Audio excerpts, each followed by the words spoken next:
So I like to keep saying this because it's so provocative that people can't hear it.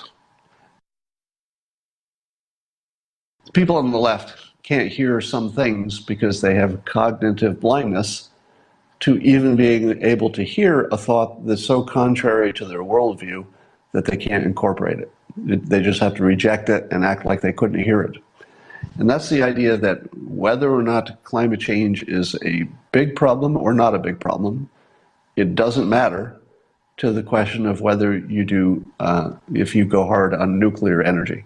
Because whether it's climate is a problem or not, you still should go as hard as you can on all of the energy sources. Go hard on solar, go hard on wind, go hard on nuclear energy, which is way safer than it used to be, to the point where it's ridiculously safe at this point. So safe, there's never been a problem for the new generation of nuclear plants. I mean, think about that.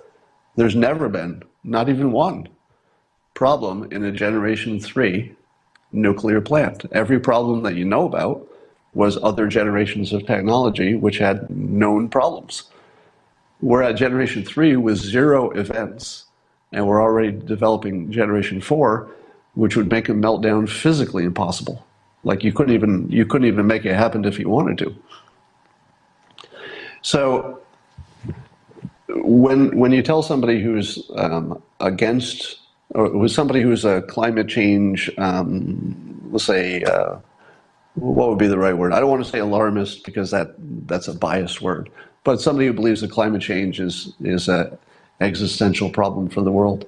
If you say to them, well, whether that's true or not, I guess you would agree that we should go hard at all of the energy sources, because even if you only needed them just for development, even if you only used all these new sources of energy for developing Africa, for developing underdeveloped countries, for example, you'd still do it as aggressively as you possibly could because it's the smartest thing to do.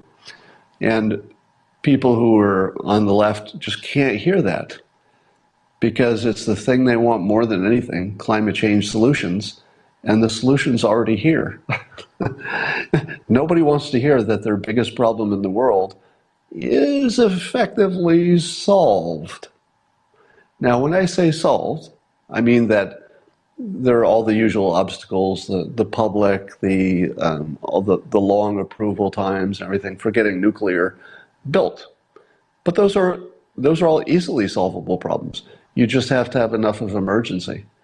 The problem with paperwork and public pushback for where you put a nuclear site and even where you put your nuclear waste, those are big problems that have kept nuclear from succeeding in the past. But they're all easy to solve. It's not like we ran out of land.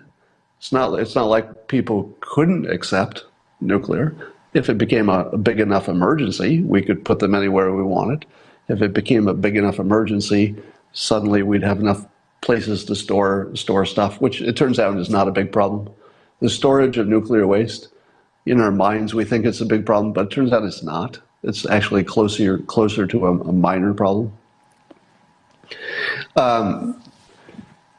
So we're in a world where I don't even know why I started that, but I'm sure I had some kind of a clever point I was working toward, but most of you won't even notice.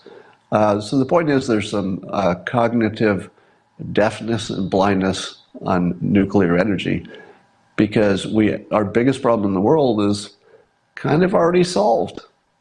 Now, things might need to get worse before they get better. In other words, people need to become more frightened by climate disasters so that suddenly they get a little bit flexible about where you put that nuclear plant. But that's going to happen. It seems like that's inevitable. Now, how quickly can we build these nuclear plants? Is it quickly enough to get ahead of this problem where it seems like the next 10 or 12 years are going to be important to get going strong? I'm not saying 12 years the world ends. I'm not using the AOC thing. I'm saying that in the next 10 or 12 years, you better be going pretty quickly at whatever you think your solution is. Nuclear, it's kind of tough to get up and running in 10 or 12 years because everything takes so long. But we could probably get it done if we wanted to. If we wanted to, we could get some nukes up and going and some plants under development. And I'm guessing that if we get nuclear going like crazy within the next 20 to 30 years, probably fine. There will be, could be big expenses from climate change, but we'll have a big economy. We'll be able to adjust. The number of people who will die from climate disasters will probably continue to go down. It goes down every decade because we get richer and smarter. We can predict things. We can recover. We can build stronger buildings and all that stuff. So probably even if the climate gets worse, life on Earth will continue getting better. Probably. So we probably have 30 years of maybe the climate degrading in ways we really, really wish it wouldn't, but probably not so badly that once we have enough energy up and running through nuclear and other means, we'll probably be able to weather that pretty well.